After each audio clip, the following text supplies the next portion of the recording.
जैसे अभी सर्दियों का मौसम चल रहा है, सर्दी ज़्यादा लोगों को होती है, तो एलर्जी में और नॉर्मल सर्दी में लोग कैसे फ़र्क समझ सकते हैं?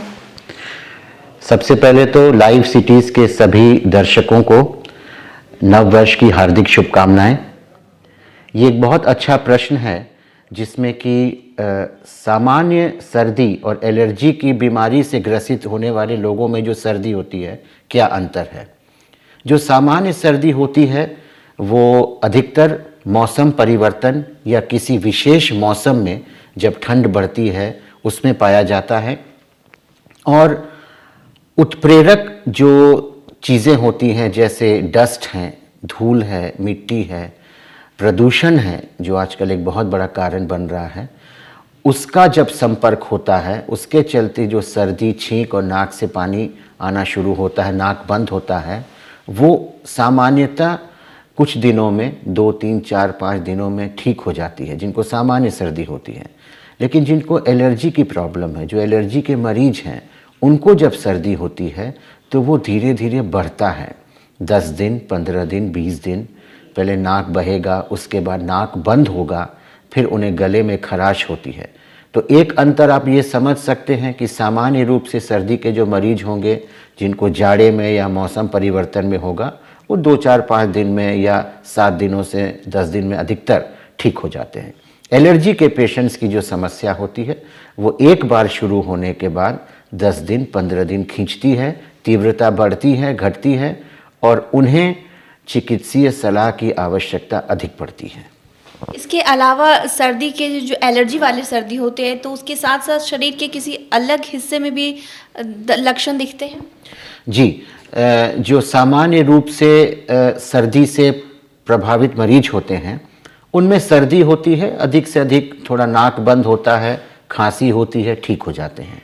एलर्जी के मरीज जिन्हें हम नेज़ोब्रोंकियल एलर्जी बोलते हैं, यानी कि सांस की नली और नाक इत्यादि, गला, सारे प्रभावित अंग होते हैं एक के बाद एक, उनमें थोड़ा समय लगता है।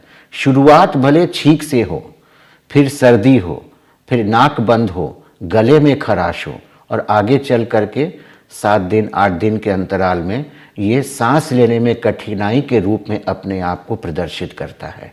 तो मूलभूत परिवर्तन सामान्य सर्दी के मरीजों में और एलर्जी के मरीजों में ये है कि तीव्रता एलर्जी के मरीज में ज़्यादा रहेगी, बाकियों में कम रहेगी। दवाओं का असर सामान्य मरीजों में जल्दी होगा, वो जल्दी ठीक होंगे, लेकिन एलर्जी के मरीज थोड़ा समय लेंगे। इसका मूलभूत कारण तापमान में परिवर्तन है। एलर्जी के जो भी मरीज होते हैं वो तापमान परिवर्तन के प्रति बहुत ही संवेदनशील होते हैं। अचानक पटना शहर का तापमान 4-5 डिग्री गिरा तो ठंड का मौसम बढ़ा, उससे सांस की नली में, नाक में सिकुड़न होना शुरू होता है उनके अंदर, और वहीं से समस्याएं शुरू होती हैं। तो अगर इसके ट्रीटमेंट की कर ले, तो ट्रीटमेंट में कैसे किया जाता है, और बात अगर टेस्ट वगैरह की करें तो टेस्ट में क्या करवा सकते हैं ये, और ट्रीटमेंट कैसे होता है? सामान्य ट्रीटमेंट है।